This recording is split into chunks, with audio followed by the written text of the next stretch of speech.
all your photo, video, and voiceover needs, check out the fine folks at Blueberry Productions. They will take good care of you. If you don't believe me, you can see for yourself. Check out their work at blueberryproductions.tv, the Facebook page, Blueberry Productions, also a Vimeo page, a YouTube page, and it's Blueberry, BLUBERRY, Prod on Twitter. Check them out today.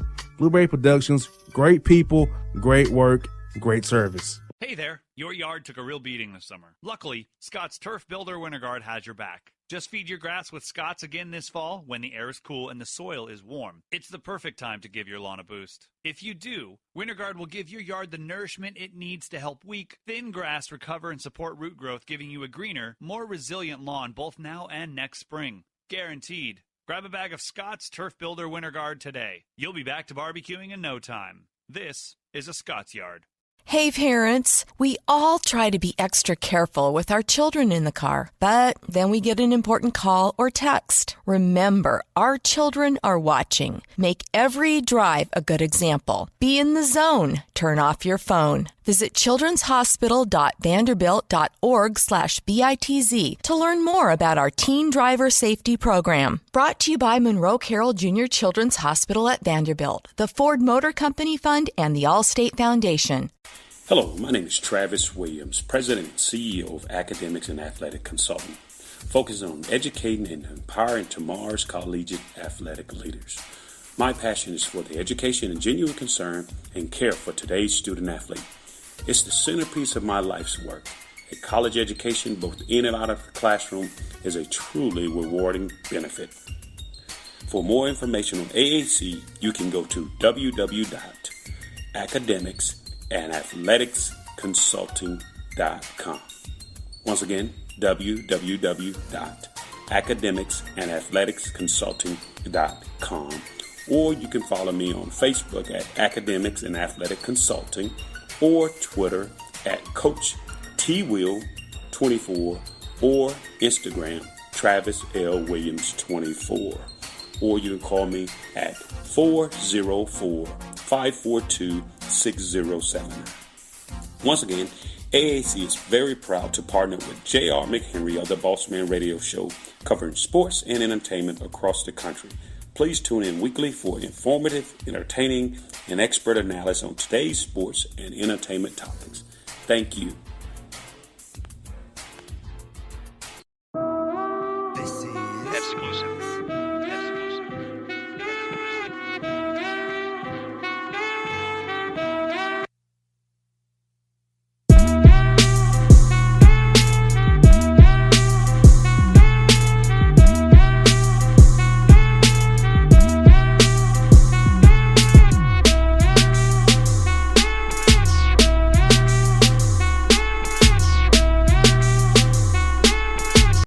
Back in the Bossman Show, Anthony Latina, the coach of the Sacred Heart Pioneers out of the Northeast Conference. Coach, how are things going with you guys in Connecticut, man? Going great. A little, weather's a little colder up here than it is down there in Atlanta, but we're used to that. And, we lost a tough one last night at the buzzer, but that's how college basketball works. We got to regroup and play a very good team on Saturday. Yes, indeed. And Coach, let me ask you this. You've been at Sacred Heart as the head coach for in the middle of year 7. So tell us, Coach, what's been your greatest accomplishment since being at Sacred Heart as the head coach in 2013? Well, I think, obviously at one point that is wins and losses and finishes in the league, and those are super important. And that's how we're judged. But I think, I'm very proud of the type of program we built, with the type of kids who graduate and do what we're supposed to do. And, we haven't achieved our ultimate goal of getting the NCAA tournament, but we've been close, and hopefully this is the year we break through. We're in a decent position. We've had some opportunities, but the margin of error at our level is razor thin. Got to win 3 games in the conference tournament to get the NCAA tournament.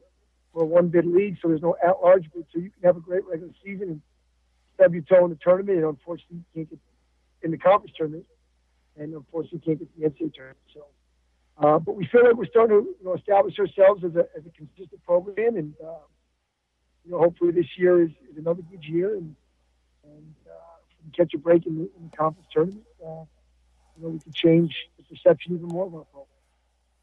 Yes, indeed. Now, Coach, last year you guys finished started replacing the NEC. So, what did you and your staff really prioritize in the spring, summer, and fall as you get ready for the season about trying to be better, trying to make sure that you guys peak for those 3 days in March to get that automatic bid to the big dance? Well, we were a young team last year, so we basically had like 90% of our scoring back. So it wasn't a situation where we're integrating a lot of new players. We brought in basically one freshman who receives minutes. So it was more about just getting closer as a team and guys getting better. I think at our level, but at any level of college basketball, but certainly our level of Division I, it's about player development and guys getting better. And if you can do that, if you recruit the right kids and you can do that, you have a chance. The other thing that I think we've done a better job of is recruiting a little more depth. And a few years ago, when we finished in second place, we were on the cusp of really breaking through, and we had a sophomore who was a player of the year. We had a freshman who was on the rookie team, probably the best young backcourt in the league. And one of the phenomenons that's happening, certainly at our level, is players transferring up. We lost a player of the year by the name of Kane Broom, who transferred to Cincinnati, who had a very good career there. And then following year, we lost Quincy McKnight, who's actually starting point guard for Seton Hall right now. So that was something that we felt like we were on the doorstep of really putting together 3 or 4 good years. And when you lose 2 elite players like that, you kind of have to rethink how you do things and rethink your recruiting. So certainly, I think we've done a much better job. We had a very good non-conference schedule record, and we were 3-1 in the league, and we actually ended up losing our starting point guard, Cam Parker, for the season, who was 3rd in the country in assists at the time. So had that happened 3 or 4 years ago in our program, I think it might have spelled basically the end of the year for us. But because we've recruited pretty good depth, we still put ourselves in a position where we're tied for the 2 seed right now, and still been able to win some games and go for Cam's injury. So I think that's one area where I feel the program's made the most progress is we've been able to absorb either injuries or departures a little bit better now than we were maybe 3 or 4 years ago when we lost those 2 guys who were special players. Oh yeah, I noticed that too as well, Coach. At your level, like if you have a world beater, a guy that can really play, those high to upper mid majors will come calling and kind of pilfer off the good hard work you guys put in development wise and kind of take some things you kind of thought would be in your program for a while. So I've definitely noticed that trend in college basketball these days. I know it probably drives you guys mad at the level you guys are off the yeah. Well, I think I think it's a reality. It's it's hard to knock young kids who've had a lot of success, who want to have try some different challenge. So I don't even shy away from it anymore. It's like, hey, come here. We're going to try to develop you and be the best player you can be. And we think that you stay here for 4 years, you're going to have a lot of success and really develop, and we can prepare you. But if you feel like you're ready for a different challenge earlier, we'll support you as well. Like our job and our goal is to help our guys achieve all their goals and dreams, and if that means making a move, certainly we'll support it. And, we fine, thank you. In terms of creating a little more depth in each position and kind of go with that route, but it's something I think you don't want to happen, but you have to be prepared for it and embrace it. And if we're getting guys that are all league players or player of the year every 2 years, that means that they're pretty darn good for us, that we can transfer to a higher level. So it's kind of like I kind of equate it to like a low major level of one and done or leaving early for the NBA draft. You got to try to plan for it. You hope that you have enough foresight where you can replace them with a very good young player. So it is what it is. I do think it's helped us in recruiting. I think some players think, hey, if I go there and play real well, I can make a move. Again, we're not encouraging that. We prefer that not to happen, but if it helps us get player, caliber player.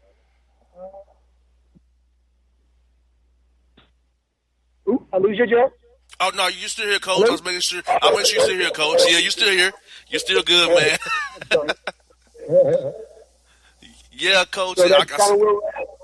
You got that right, Coach. You kind of alluded to it, Coach. You guys won 7 games of non-conference. Has to make you really happy because listeners might understand this. In the NEC, you guys have to play guarantee games. You don't get many home games. You got a lot of travel. So to win 7 games, knowing that you kind of it's a stacked deck against you, non-con season a lot of times, getting 7 wins has to make you feel really good about your team. No question, because, we play 3 to 4 guarantee games. And we've been fortunate. We've won a few of them, but we lost a heck of a lot more than we've won. In my 7 years, I think we played about 28, 29, and we're 2 and 28. So that's 26 games under 500. So it's a little our level because we have 3 or 4 built-in losses. Where at the high major level, we probably have 6 or 7 built-in wins. And I always tell people, the average fan, to win 20 games at the low major level is like winning 30 at the high major level, because we went 7-6 in our league, but we lost to UConn, Providence, and Central Florida, so we were really 7-3 against teams our level. You know what I mean? So, and that's 21-9 over 30 games. So it's one of those things that is a reality of it. And I'm very fortunate. I work for great people at a great institution that understand that. There's you play the guarantee games for companies. Obviously, you want your schedule to be appealing with some big names, but also it's a financial thing. There's money involved. There's a ton of money involved for a program like ours that helps us operate at a level where we can create size. And so, but from a wins and losses perspective, you got to try to manage that a little bit. And if we can be over 500 in non-league play, that's a really good, that's a win for us. So we were able to do that. And with that, we lost a couple heartbreaking games too. So we could have been 8-5, 9-4. And, it was a springboard to our league. And now, we're in a good position to get a high seed in our league. And despite all that, Coach, you guys bounced back really well. 7-4 in conference play, despite last night's loss. So you guys make you feel good. Like you guys in the hunt there. You got Mary Mack up top, Robert Morris, who you played on Saturday as well. Who you got coming up here real soon for you guys. So it's like you guys have an opportunity to still compete for that NEC regular season title. At least clinch the NIT berth, and hopefully you get that big dance berth in March there. No question. And with our league, one of the things that our league does that I like a lot is, and a lot of leagues our level do this, but I think it's the best thing to do, is we reward the highest seed with home games. So if you're a top 4 seed, quarterfinals is at your place.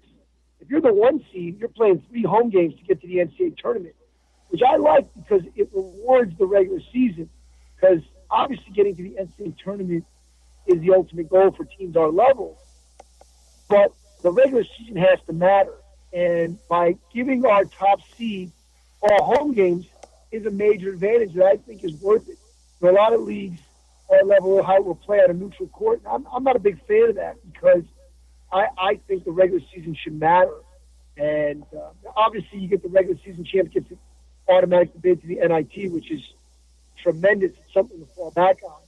But I like that, and that's why these regular season games matter so much, because if you're a 1 or 2 seed, there's a high likelihood you're going to. If you're a 2 seed, you're playing at least 2 home games, and if you're a 1, you're guaranteed 3 home games if you win. So that's a major advantage in college basketball. Home court advantage in college basketball is probably the biggest home court advantage in all of sports if you look at win percentage wise. So when you get a chance to get all home games, it really rewards the team that had the best regular season, which I think is a good thing for teams our level. So we got it. We got 7 to go. We got 4 of them at home, and hopefully we can win our fair share and put ourselves in position to get a high seed and get some home games in the conference tournament. Well, speaking of home, Coach, you have a young man on your roster from right here home for us, Alex Watson from Atlanta. Talk about what he's meant to your program and what you see him doing for you guys in his next 7 games with you, of course, and next year as well. Yeah, Alex is a junior for us. He's a great kid. He's a great culture kid in terms of his work ethic and the type of person he is. He's been a little up and down in his play, but but he's somebody that does all the things the right way. He's been a good veteran presence for us this year. A lot of young guys, and he's a consummate team guy. Accepts his role. Some games he plays a ton, some games not so much. But guys like Alex are very underappreciated for people outside of the program because they only see stats and minutes and this and that. But when you have guys that accept roles and are team guys and team first guys, you need players like that to succeed, and he's done that. And so I have the utmost respect for Alex and how he handles himself and his professionalism. And he's an A-plus kid, comes from a great family. And, if we do the NCAA tournament, he will be a big part of it in a lot of ways. But we really appreciate that. We try to make sure that players like Alex understand their value. And I believe that. I think players can have, obviously, the easiest way to help a team is score a lot of points and produce a lot of stats, but there's a lot of other ways to bring value to a program. And Alex has embraced that. And we're really appreciative of that. And I respect that a ton on him. You got that right, Coach. Young men should accept their roles and understand that being a glue guy is important as well, because the guy who does dirty work, who gives energy effort every night, get those loose balls, 50 balls that you want to get, cause deflection here or there, can help winning. All that affects winning. If more young men understood, they accept their roles, know that they have a big piece of that, of one small piece of the pie, a lot of teams would be so much more cohesive and better if young men understood that the way you and I do, Coach. Oh, there's no question. And that's one of the things I try to do, and I don't know if I always succeed, but I always try to tell our guys, like Alex or players with that role, is, hey, really praise when they do those things, really make sure that the rest of the team understands that, because the reality is, too, is you're always, no matter what, after your career is over as a player, you're always going to be part of some team, whether it's your job and you work with production and things like that. And the guys that can accept roles and be the best at their role, they're going to be much more valuable to whatever company or organization they work for. And people like that, they'll always have a job, because everybody wants to be the star, everybody wants to be the best player, but there's only a few of those people. But everybody needs people that are going to accept things, and for a show like yours to run and all those things, and for a team to be successful, a company to be successful. So I really try to really emphasize that to our guys. It's like, hey, if you can figure out how to be a good team member, man, you will always be someone that people want. It'll always be valuable to your next step, whether it's a work, whether it's being part of a family, and really doing that kind of thing. So, it's great to see him do that, and I think it's coaches' jobs to make sure that kids understand that and value that. Because, we live in a time where everybody wants instant gratification. Everybody wants not how the world works. And the more you can, obviously, you always want to improve your situation and your role. But in the meantime, be the best at your role that you can be. And that's how you will improve your role.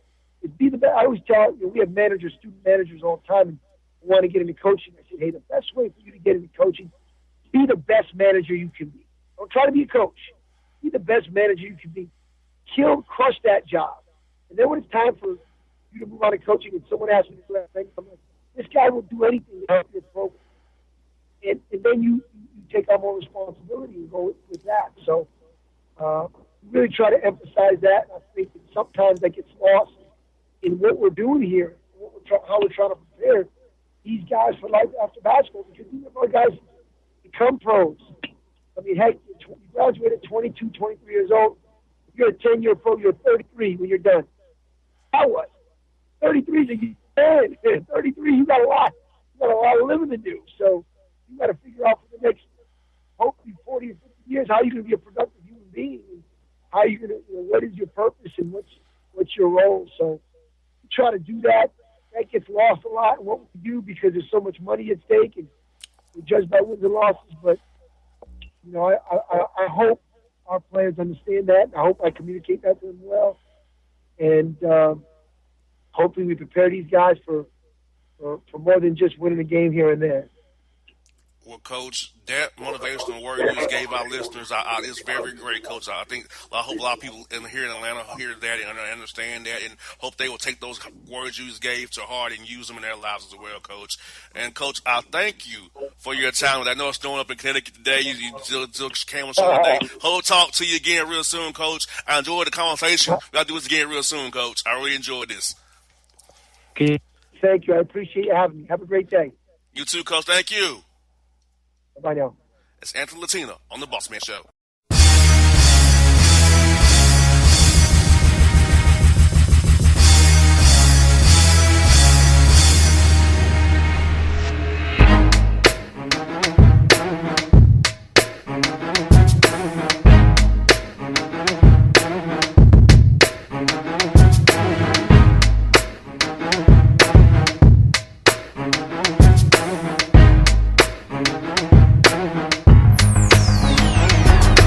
Hip-hop fans, I got a great album for you. The debut album from Family Grind ENT, True Speech and 313 Fresh. We're going to give you 2 discs, 33 songs of pure, genuine hip-hop. Album is available on iTunes, Amazon, Google Play, illstreetrex.com, and streaming live right now on Rhapsody, Beats Music, Spotify, Xbox Music, Slacker Radio, and SoundCloud. Check them out today, True Speech and 313 Fresh, Family Grind ENT. Believe in it, get it. A gorgeous tan from Suntan City gives you an inner glow that relights the fire when you run into your first crush. Vicky, who was that? An old boyfriend. Lucky you just tanned at Suntan City. Lucky he's single. We're doing lunch tomorrow. Won't be single for long then. During Tour of the City, try all 5 tans, including spray tan, for just $4.99. Restrictions may apply. Click to buy now. Suntan City, let yourself shine.